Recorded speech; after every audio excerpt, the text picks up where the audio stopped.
அன்புக்குரியவர்களே, கொஞ்சம் கற்பனை செய்து பாருங்கள். ஒருவருடைய வீட்டுக்கு பக்கத்திலே ஒரு ஆறு இருக்கிறது. அந்த ஆற்றிலே ஒரு நாளைக்கு அவர் 5 தடவைகள் குளிக்கிறார் என்று சொன்னால் அவருடைய உடம்பிலே ஏதும் அழுக்கு இருக்குமா? நிச்சயமாக இல்லை.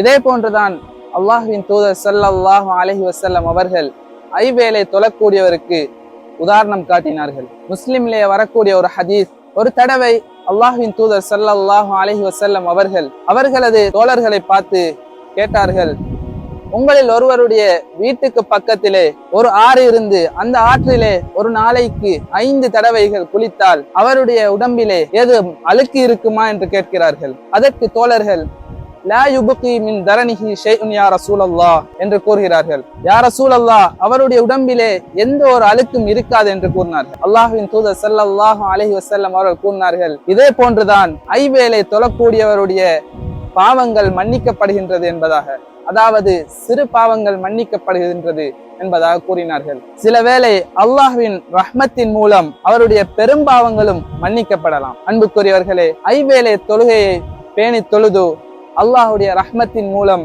எங்களுடைய பாவங்கள் மன்னிக்கப்படக்கூடிய கூட்டத்திலே எம்மை அல்லாஹ் ஆக்கி அருள்வானாக. அல்லாஹும்ம ஃபிர் லனா துனூபனா வ ஹதாயானா குல்லஹா யா ரப்பல் ஆலமீன்.